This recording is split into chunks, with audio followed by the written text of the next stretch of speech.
Hello, beautiful souls, and welcome to Celebrity Natal Charts. Today, we are going to be looking at the natal chart of Miley Cyrus, and she's born in Franklin, Tennessee, United States, November 23rd, 1992, year of the monkey, the freaking ooh ooh ah sensation, born at 4:19 p.m., almost 4:20, birth time accuracy excellent. And the thing is, I've been powering through Capricorn, like literally doing the Capricorn videos, like, woe is me, and I'm gonna have to do 200 videos.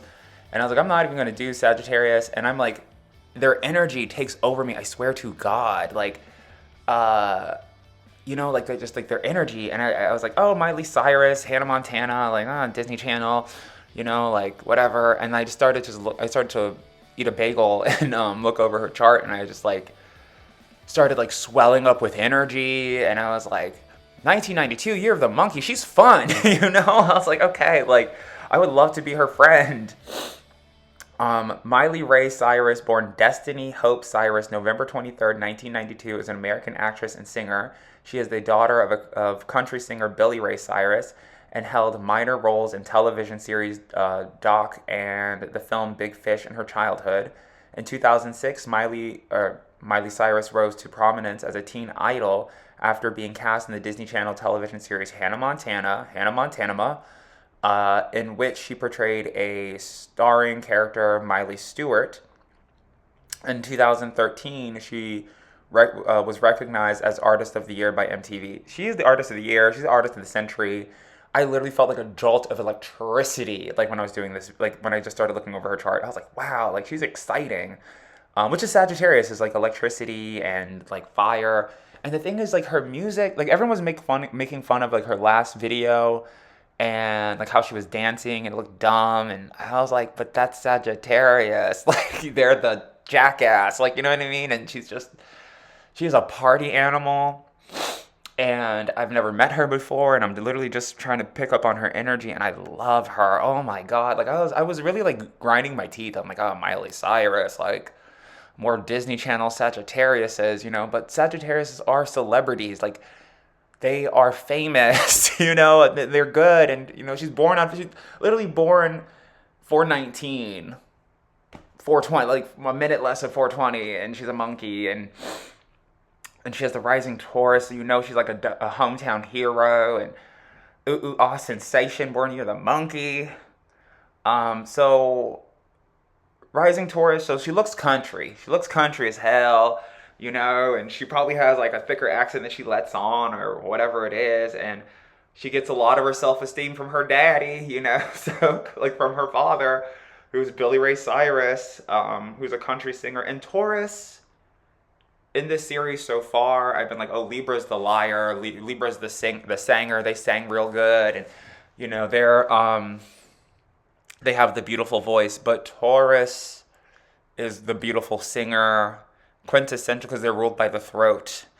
Every astrological sign has a ruling body part, and Taurus is the neck, so that's where singing comes from. And also the belly, which the belly is like Virgo, and the hips Libra. So country. And then her second house is in Gemini. So her biggest priority is her, her athleticism, her weight, her voice, speaking, writing, acting, Hermes Trismegistus, being funny. So she sang real good, she real funny, she's smart, she's electric, she has a lot of energy, she's not faking it. Like she's so, like to be an actor and to portray these people portraying different lives, like she keeps it real. She's controversial. Man, she's a megastar. I can feel it in my soul. Like I was tired. I feel like I just drank a shot of espresso. Like, wow. And the thing is, like, I'm like poo-pooing everybody because I take in maybe too much media where I don't get invested into any one person too much. But after reading Tyra Banks' chart, I was like, I want to read her book, like really bad. Like I don't really read books, especially not celebrity cash grab biographies, And then I was like, I want to listen to a Miley Cyrus CD, and I want to put it on repeat, and I want to dress up in that freaking Chuck E. Cheese leotard thing that she was wearing, because this puta is fun. Like, wow.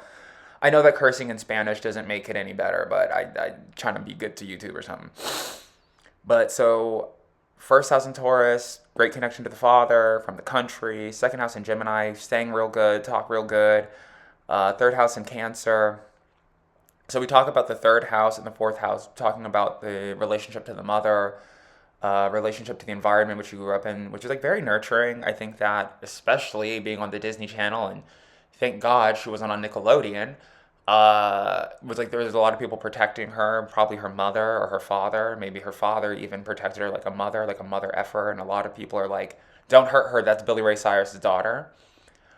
She also has Mars in Cancer, so she might act like her mother a lot, which, I don't know. I don't know her, so I don't know their relationship. But, and then, I don't know, Cancer and Mother, we keep talking about drag queens. I don't know if I don't know if she's been on RuPaul's Drag Race or Drag Queens, but I immediately start to think of like Monique Hart and like You're the Monkey, Ooh Ooh Ah Sensation. Like she's a wild orangutan. Oh my God. And, so I think like she sounds like her mother. She probably talks to her mom a lot. She's aggressive like a mother, so like don't pass her up on a roll because she will beat you down. And then her childhood environment very nurturing, I'm sure, and I'm sure like even if she didn't want to be a singer, it's like, well, my dad is a singer and he's singing all the time, so I guess that's what I should do. And then she has the fourth house in Leo, meaning that, like I said, a very famous environment. I don't know necessarily if Billy Ray Cyrus was in Hollywood all the time, but it's like she's around a lot of famous people, around a lot of hairdressers, and makeup artists and things like that. Dial it back real quick. The Mars in Cancer. Uh, it's like she might be, because she was so loved and so nurturing to other people, she might try to start like a band, or she really wants to give back in some way. Did she not perform at the MTV Awards with Alyssa Edwards and Gia Gunn in the House of Edwards? I'm telling you, like, there's gonna be a lot of I feel like a lot of celebrities are gonna start like drag houses or something similar that feels like that. She might watch Paris is Burning and like join the House of LaBeija. So the fourth house in Leo. The fourth house in Leo just talk about like maybe her mother is obsessed with fame and popularity, and perhaps her mom wants to be famous and popular, and she has Chiron there. So, I don't know what you can do to make your mom famous, but it's like dad's famous, daughter's famous. I think her brother was on that show too. And so it's like she wants to bring healing to her mother, and she's probably brought healing to a lot of other people's mothers, but can't bring it to her own mother. So it's like, if you're having a bad day, a real just crappy day, and you're like feeling miserable, and then you hear Party in the USA, and she keeps it real. She's like, I don't know any Jay-Z songs. She's like, I just put it in there because Britney Spears and Jay-Z. I don't even know any Jay-Z songs, but the song was on, and it's a good bop. I think everybody loved Party in the USA. I think people even joked about it being the changing the national anthem to Party in the USA because it celebrated Britney Spears and a black man randomly. So she thinks about that type of thing. You know what I mean? She wants everybody to be celebrated. She's like, I don't even like Jay-Z or know him, but like people like him. Like he's popular. Let me use his name. And is he a Sagittarius? He is a Sagittarius, and so is Britney is a Sagittarius as well. It's so exciting. Like her life is so exciting. Like I can't stop laughing. Oh wow, she's great. And then but so the pain, and so you're at the airport and you're sad because you just bought a $30 Big Mac from the airport McDonald's, and you're like, oh, I shouldn't even go on this trip. Woe was me. I'm miserable. I have kids and my life is bad. And then you see Miley Cyrus, or you hear one of her songs, and she just brings up like, you're young and you're free, and you should take your kids to Chuck E. Cheese and dress up like Chuck E. Cheese himself and just have a good time, and life should be great, and go dance with Robin Thicke and embarrass the shit out of him, because Sagittarius is a sign of embarrassment and humiliation, and like the jester and the joker and the leprechaun. So we love her. And she has a fifth house in Virgo, so this is her caveat, right? This is her area of sexy distractions, where she might be very avant-garde and like to go prancing around in her underwear, but what she finds to be attractive are more conservative people. more conservative, more business-like. I always associate the sign of Virgo with the state of Virginia in America, because Maryland is like very Catholic and spooky. Like they're like we are like Virginia but scary, you know. And then North and South Carolina and Georgia, they're like, Virginia's racist as hell too, but I feel like they have a little bit more of a history. Florida, they have hurricanes. So Virginia is like this like middle like Goldilocks zone of like happiness, but it's also very conservative and very scary in its own way because it's very connected to like they're like Quantico and the FBI and all the scary people that would get in the way of you celebrating 420 every day as you were born at 420 or 4:19 p.m. 420, ooh, ooh, ah, sensation. So that's a thing. And then like I guess whoever maybe she's attracted to, like she might be attracted to women, but conservative girly girls that may not want to date literally the faggot king Sagittarius woman that is Miley Cyrus. Uh and that might be an issue for her, but how she heals that and how she overcomes that hurdle is with her sixth house, which is in Libra, which is finding a stable relationship, balancing her weight, and clearing out any legal issues that she may have. She also has Jupiter in Libra. So that's the thing too, like analyzing a chart with planets versus like I want to do Samuel Jackson's chart, but he doesn't have rising sign information. So it's like if I know where certain planets are in certain signs, it says certain things. So I could be reading another person's chart with rising Taurus, but they don't have Jupiter in Libra, and it's like, okay, well, like, you know, um, the struggles that you have with the law or with um, your relationship or with singing or whatever, like maybe, you're a rising Taurus and you want to be a singer, but you have Pluto in the sixth house, and it's like you got to give up on that dream of singing. It's not going to work for you, you know. Where it's like with her, it's like keep on singing, keep on swimming. Um, I think you can. I think you can because it'll bring you a lot of good luck and fortune. Like go to the gym, work out, sing, practice, learn cabaret, learn chorus line. Like do it. You'll be good. So maybe just like motivation. Maybe she has a partner or a lot of friends or a lot of partners that give her a lot of inspiration and motivation and keep her moving along. I mean, she's Hannah Montana for God's sakes. Um, and then in her, so that's the sixth house, and her seventh house is Scorpio. So theoretically, somebody with a rising Scorpio or sun in Scorpio would be a really good love match for her. Where she also has the moon, Mercury, Pluto in Scorpio. So Pluto in Scorpio, she is on some get back. So if she ever falls on her, like, God forbid Miley Cyrus ever trip and fall or slip or fall on her face, because she will come back with a God fearing vengeance and fury like Samuel L. Jackson and Pulp Fiction. Like, she might be smacking a hamburger out of someone's hand right now, screaming at them, do they speak English and what? She has a moon in Scorpio, so her biggest emotion is revenge. So it's black, at the time of recording is the first day of Black History Month in February. So, she learns about slavery or about Abraham Lincoln, and she's like, I want revenge for them. And, she learns about the Opium Wars, and she's like, I want revenge. She learns about ways people have betrayed or talked crap about her. She's like, revenge. And she's a Mercury in Scorpio, so she might talk about revenge or get back or, you know, um, not even necessarily revenge. Like, I'm going to do that too. Or I'm going to, because Sagittarius is very competitive. So it's like, if her dad has 10 Grammys, she's like, I want 10 Grammys. Or, Beyonce has 20 Grammys, she's like, I want 20 Grammys. Or whatever MacGuffin or whatever thing that she's after. And so Pluto, seventh house. So yeah, she's like very compatible with Scorpion energy.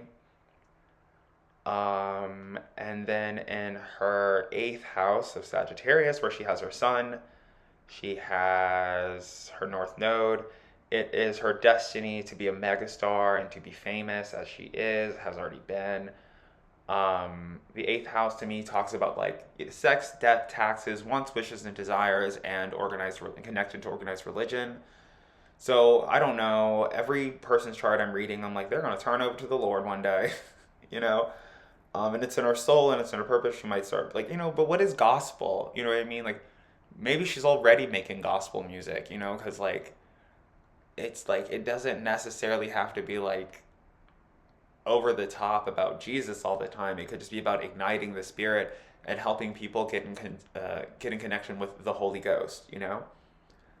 I remember when I was a kid, I went to Catholic school, and they kept talking. I went to public school all leading up to that, and I was like, I don't even think you're supposed to talk about God at school.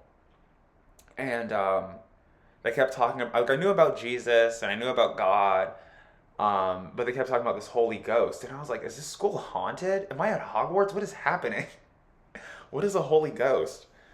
And so whatever the Holy Ghost is, she's encapsulating it. I think like I really feel like not to be like every Moulin Rouge was a good song, but it's like maybe Little Kim and Azealia Banks wouldn't have made a good song together. Maybe it'd have been too like cheesy, like okay Kim, you do your part and I'm gonna do my part, and we're sort of similar but not really. And but I feel like I think she has done some work with Dolly Parton before. But I feel like if her and Taylor Swift got together, like her, Taylor Swift, and Nicki Minaj got together, it would be a good time. It'd be a real good time. It would be a really good song. It'd be the real ooh ah sensation. And wow, I'm like now I'm exhausted. I never come with these videos with this much energy. You listen to any of these other videos, I'm like Capricorn, Scorpio, and I'm like, wow, like she's having fun. So that's her eighth house. In her ninth house, she has Capricorn. So she has a great reputation far and wide, and college kids love her, and people across seas love her. Some Capricorn helps her get on television with that Neptune being there, and I'm seeing like the tuning fork or the TV antenna she's on television. So, I don't know anybody that works at Disney, but I guess like whoever was like, let's give Miley Cyrus a show. They were probably a Capricorn, and Capricorns knock down a lot of boundaries for her and help her cast illusions. Because she also has Uranus in Capricorn as well, and also Venus, so she loves it. She loves the business, just like I said about Ben Stiller. She's a showbiz kid, and she loves the biz kid. That's show business kid. Uranus in Capricorn.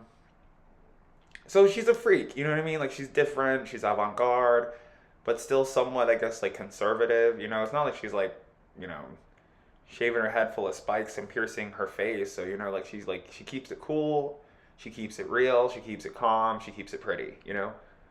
Um, but Capricorn, you know what I mean? Like, but Capricorn, it's like she's not afraid to get ugly, and that's like the thing too, where people try to like blackmail or extort you, like, oh, you want to keep it pretty and calm, and you don't want to ruffle any feathers. She's like, I'm ruffling feathers, like I'm ruffling everybody's feather. I'll ruffle your feathers until you're bald. So she's great, and then she's great. She's awesome. She's so amazing. Positive affirmations. Uh, so what was that? Those were 9,000 Capricorn, really good reputation. And then she's the 10,000 Aquarius, Midheaven in Aquarius, and Saturn in Aquarius too. So it is her destiny to be like a famous friend. Maybe they do a reboot of Friends and they cast her as Phoebe or the Rachel. Maybe she'll get a Rachel haircut. But friends are also a huge limitation for her. I guess being so, it's like who life is comparable. Like who can she really be friends with? Like who's not going to be jealous or try to sabotage her. And maybe that's why she's so connected to her family or whatever it might be. Or just like Saturn in general is like, winter time and she doesn't want to hang out with her friends and maybe she has to get new friends every winter. But it is her destiny. It is her destiny to be everybody's best friend and to be really good with technology and on social media and good with computers and all that type of stuff. She has the 11th house in Pisces. So a lot of spiritual friends, a lot of psychic friends. She probably gets like tarot readings or talks to psychics online. But also her friends make her sad because, like I said, like nobody, like other than her brother, like who else is Hannah Montana? Like, you know, it's like maybe Miranda Cosgrove would be a good friend for her. Maybe one of like Michael Jackson's kids might be a good friend for her. But everybody else, I just feel like they wouldn't really measure up, you know? And maybe that's how she feels. Maybe it's not true. Maybe she has an extremely wild ego, but that seems to be the case. So says her chart. And then finally, she has the Aries 12th house. So I think, like, secretly, I don't think she displays the diva energy. I don't think she goes on a lot of, like, Empress's tirades or Emperor tirades. I think that, you know, she keeps her anger a secret, but I think she's very angry. I think she's angry about racism. I think she's angry about sexism and misogyny. I think that she's angry about the political situation in America and the world abroad. And I think that she wants to be more of an activist. But it's like, you know, if all your following are like Trump, you know, you're going to one of your concerts and like 50% or 75% of the people have like Trump hats on, it's like, they're not going to want to hear me talk about Black Lives Matter, are they? You know, and it's kind of scary, you know. But I hope you can feel the energy. I don't even feel like I have to say anything. Like I feel like this is just like a Reiki session, and you should be able to feel the Miley Cyrus energy of positivity and love that she's radiating, because I can feel it. She seems like she would have a rising Pisces, with how good her energy feels, but maybe it's just the monkey. And we love her, and she's great, I guess. So that's been Miley Cyrus's natal chart. Thank you so much for listening, liking, sharing, subscribing, and finding your best friend who is a Sagittarius with rising Taurus, or finding, you know, talking to your child who is a Sagittarius rising Taurus, and it's like, hey, you know, the kids on the playground might bully you now, but you're gonna be Hannah Montana one day, or like, you know, you're gonna be this really like prolific, great, substantial person of note, you know. Yeah. Okay, so thank you so much for sharing, liking, subscribing. I'll see you in my next video. Bye.